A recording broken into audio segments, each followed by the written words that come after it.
ita mutuwa masifar ta kala biyu a takaitaccen bayani. Masifa ga wanda ya mutu din, masifa ga wanda aka yi wa mutuwa.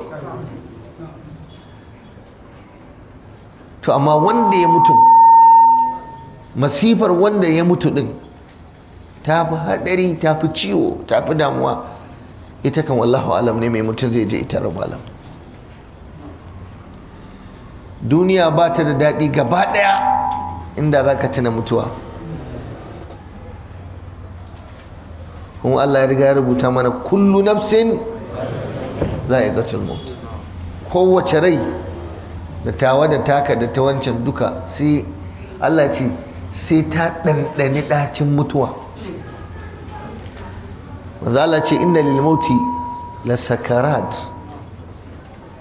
Mutuwa da kake jinta tana da ɗaci, tana da wasu abubuwa nata, sai wanda ya yi ta shine zai iya ba da labari, inda ana iya haɗuwa da shi ya faɗi me ya ji. Shine idan mutum ya mutu ɗin tausayinsa zai sa kai ta kuka. To shari'ar musulunci mutuwa musiba ne. Musiba ɗin ma kalmar larabci ne, ba ya ce da ita masifa. Musaban, wanda aka shafe shi da masifa. Me masifa? Jarrabawa. Me masifa? Fitina. Amma ba iya mutuwa ce kaɗai masifa ba. Gobara ma masifa ne, haɗari ma masifa ne, asarar dukiya masifa ne, a yi maka sata ma masifa ne, rashin lafiya ma masifa ne. Masifa ina nufin musiba. Kenan in wannan ɗaya ya same ka, sunanka musabu a larabci. Sunanka me? Musabu, wanda aka jarabce shi da masifa. To ita ta'aziyya, asalin abin da aka fi saninta, in dai kalmar ta'aziyya ne, ana nufin wanda aka masa mutuwa ka rarrashe shi, ka ba shi haƙuri, saboda lalle ya gamu da bala'i. To amma ana iya yi mutum ta'aziyya in mun fassara ta da ma'anar rarrashi da ban haƙuri ga wanda aka yi mai gobara ma, don shi ma musab ne. Wanda aka masa sata, wanda ɗansa ya ƙone, wanda dukiyarsa ta kaza, shi ma musab ne. Shi ma za ka iya rarrasansa ka ba shi haƙuri. Wai wannan me yake nuna mana? Kyakkyawar alaƙa da addinin musulunci ya ƙulla a tsakaninmu. Zan ji daɗi ƙwarai idan masifa ta same ni, Allah ya kiyaye, ka zo ka mun jaje. Daman shi ne abin da ya saura mana yanzu na 'yan uwantakan ai. Bala'i ya samu ɗan uwanka, ka jajanta masa. Abun farin ciki ya samu ɗan uwanka, ka faranta, kai masa murna. Ba za ka ragu da komai ba, sai ƙulla alaƙar 'yan uwantaka da kyakkyawan zamantakewa, wanda wannan bature bai san da shi ba. Da yawa wasu da ba su da addini ba su san da shi ba. Kai kafiranmu ma yawanci ba san da shi ba, ko sun san da shi ma ba sa yin sai yadda ya kamata.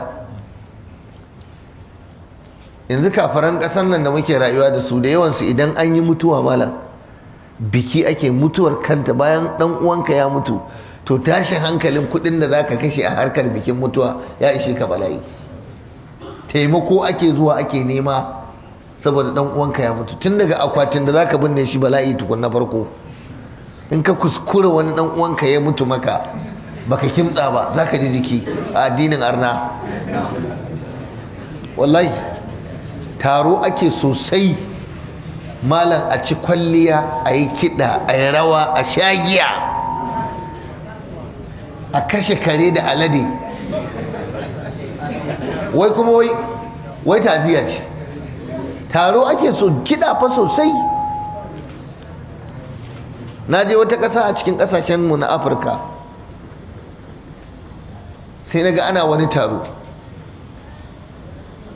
Su ashe malam yadda suke ta'aziyar su malam, idan mutum ya mutu na farko dai dole 'yan uwansa su yi karo-karo a nemo kuɗi a ci a more tukuna,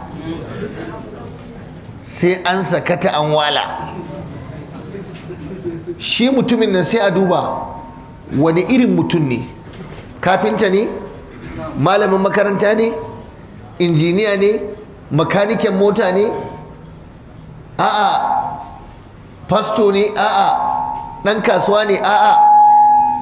To abinda ake malam sai a je a kai shi wani wuri, sai a kwashe duk abin da zai iya riɓewa ya sa riɓe a jikinsa. Likitoci sun san abin da za a cire shi a jikinka za ka yi kwanaki ba ka riɓe ba, sai a sa ma chemical.